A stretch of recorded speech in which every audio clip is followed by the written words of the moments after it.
نبی پاک صلی اللہ علیہ وسلم کا ارادہ نہیں تھا جنگ کا، حضور جنگ کے لیے نہیں نکلے تھے۔ قریش اس طرح کرتے تھے کہ مسلمانوں کے قافلے لوٹ لیتے تھے، لوٹ مار کرتے کرتے مدینے کی سرحد تک وہ آ جایا کرتے تھے۔ ایک قافلہ ابو سفیان لے کے جا رہے تھے تجارت کے لیے، تو اس میں سارے کافروں کا مال شامل تھا۔ ایک قافلہ جایا کرتا تھا، سارے اپنا اپنا مال شامل کر دیتے تھے۔ تو جو کہ یہ مسلمانوں کو ستاتے تھے، تو آج حضور علیہ السلام نے ارادہ کرم کیا کہ ان کے قافلے کو ہم نے بھی روکنا ہے، تاکہ ان کو اس بات کا احساس ہو کہ اس طرح نہیں کرنا چاہیے۔ اس قافلے کے لیے نبی پاک صلی اللہ تعالی علیہ وسلم نکلے، جنگ کا تو ارادہ ہی نہیں تھا۔ 313 لوگ حضور کے ساتھ تھے، اور سواریوں کی تعداد اس طرح کی تھی کہ بعض اوقات ایک سواری پر 3 لوگ سوار تھے، تو 2 آدمی سوار ہوتے تھے، تیسرا پیدل چلتا تھا۔ اور قربان جائیں، حضور علیہ السلام کی مساوات کا یہ عالم تھا کہ نبی پاک تھے، حضرت مولا علی تھے اور جناب زید تھے۔ 2 سوار ہوتے تھے، ایک پیدل چلتا تھا۔ جب 2 غلاموں کے سوار ہونے کی باری تھی، آقا کے پیدل چلنے کی باری تھی، تو حضرت علی نے اور جناب زید نے عرض کی، حضور آپ بیٹھ جائیں، ہم پیدل چلتے ہیں۔ تو حضور فرمانے لگے، نہ تمہارے اندر طاقت زیادہ ہے اور نہ تمہیں ثواب کی ضرورت زیادہ ہے۔ مجھے اللہ نے طاقت بھی زیادہ دی ہے اور میں ثواب سے بھی مستغنی نہیں ہوں، لہذا تم اگر پیدل چل سکتے ہو تو میں بھی پیدل چلوں گا میں بھی پیدل۔ یہ چیز مساوات پیدا کرتی ہے۔ حضور اس طرح جا رہے تھے۔ ابو سفیان بڑے تیز آدمی تھے۔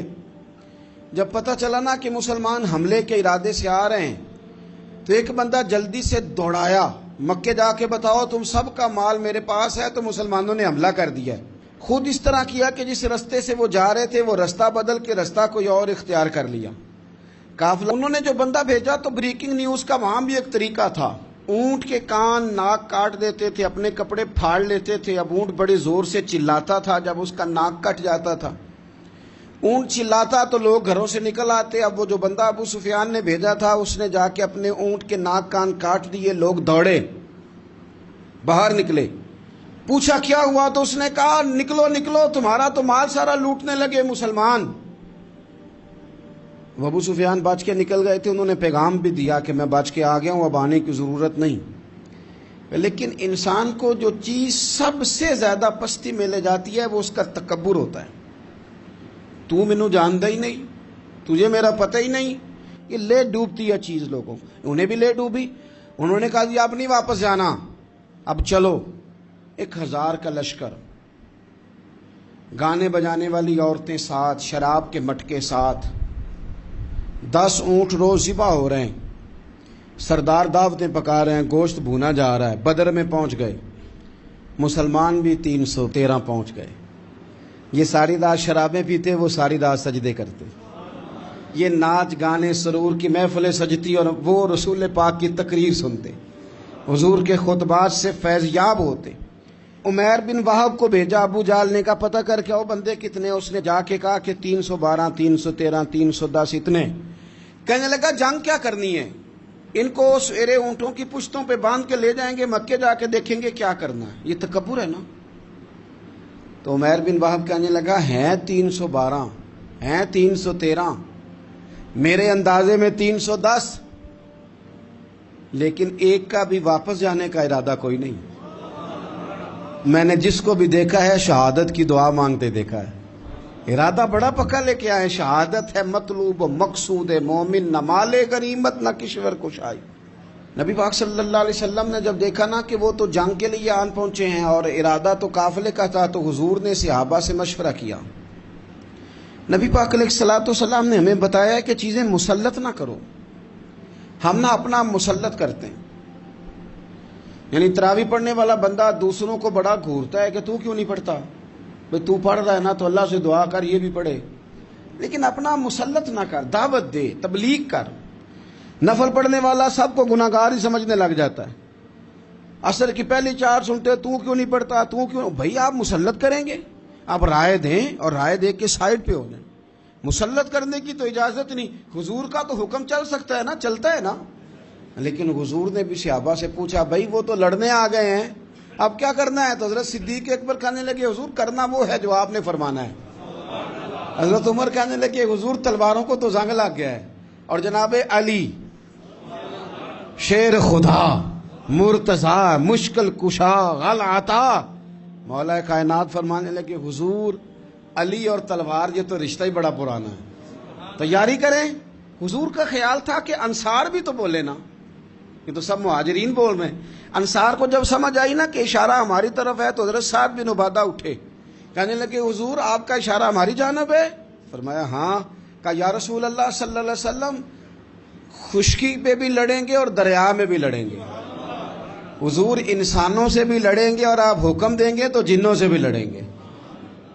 وہ بیٹھے تو حضرت مقداد اٹھے اور کمال کر دی, کہنے لگے یا رسول اللہ آپ ہم سے ارادہ پوچھ رہے ہیں؟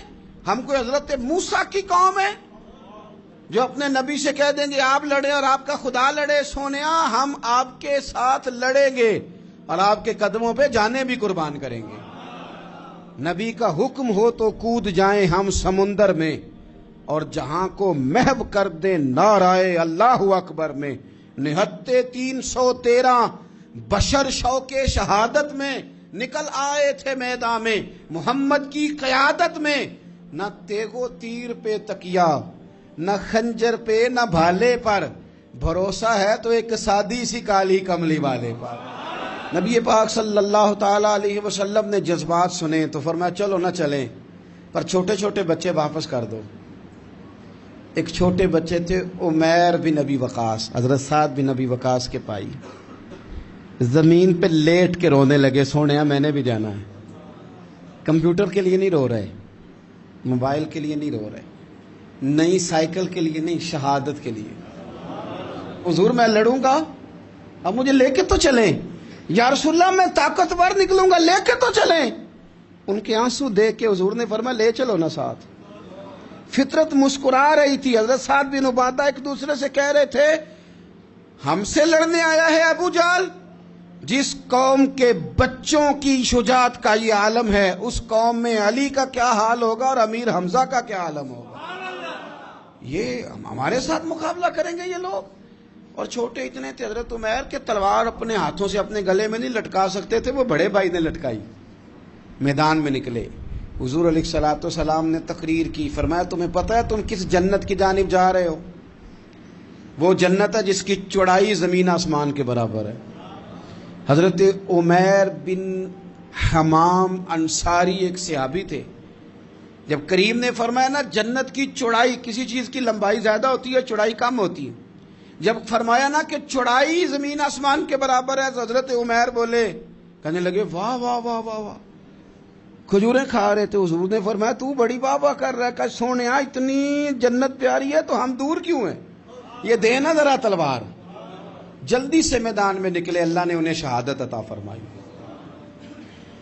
رات ساری وہ مست رہے شراب کے نشے میں اور حضور ساری رات مصلے پہ رہے, ساری رات دعائیں مانگی. پتہ کیا کہا, اے اللہ یہ میری کل کمائی تھی 313 جو میں لے کے آ گیا ہوں, اگر یہ ہلاک ہو گئے تو قیامت تک کون تیری عبادت کرے گا, ان کی مدد فرما.